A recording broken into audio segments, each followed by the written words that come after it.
I'm going to take you on the journey of a young woman who had the longest and toughest immigration experience I have ever heard of. Her name is Adriana Rodriguez.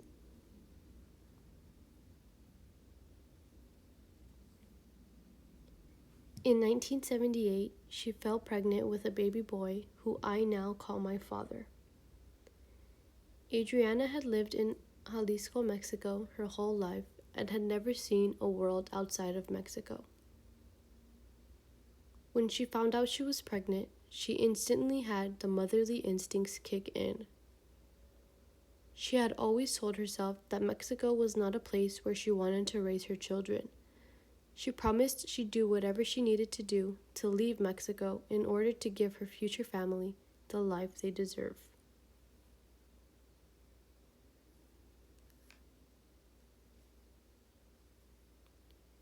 At 28 years old and 3 months pregnant, she decided that her move to the US needed to happen right away, or else it would never happen. As she left her small pueblo, parents, and 4 other siblings behind, she set off to Tijuana, Mexico, all on her own by bus. In TJ, the border was the big monster that awaited her.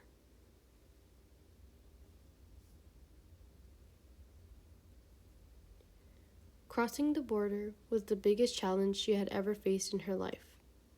She got denied and set back over 10 times. However, even after all those failed attempts, she never gave up. On the 11th run, she finally was able to sneak her way over to the border and to the US by foot and train.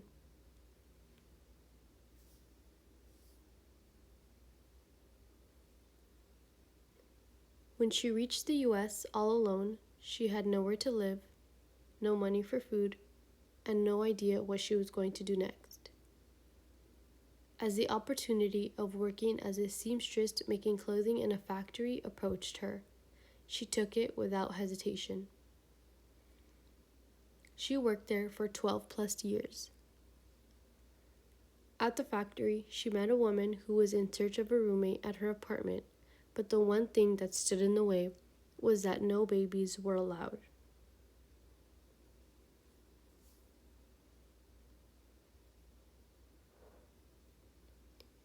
Adriana took the chance anyway and decided to rent the room, all while hiding the fact that she had a baby on the way.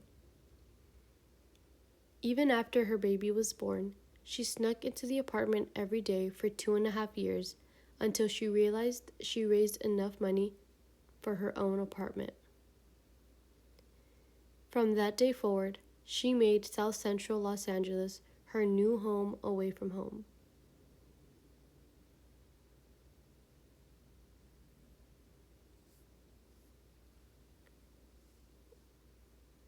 One day, she had a doctor's appointment for her son, who was now 4 years old, but still had no money for a car. She was so desperate on getting her son to the hospital, so she made a phone call to the only childhood friend she knew from back home, who had recently moved to the US as well. Jose Alvarado, who I am now proud to call my grandpa, never left Adriana's side from that day forward.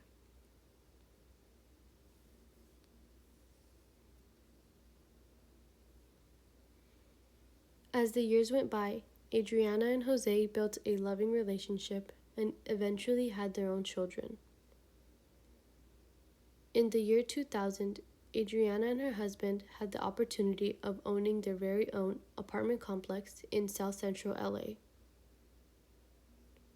Those blue apartments are a big deal to my entire family because it was the stepping stone for Adriana to finally be able to say, "I made it." When I was born in September of 2002, my parents moved my sister and I into an apartment in that same complex where we were right across the hallway from my grandma. Adriana had become the happiest she's ever been when she had her son and granddaughters all living in the same place. She had finally done it.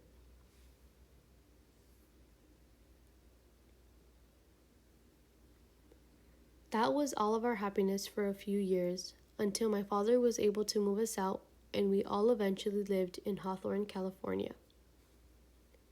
It is a big home, spacious enough for everyone. That is where Adriana finally retired and currently lives the rest of her happy days.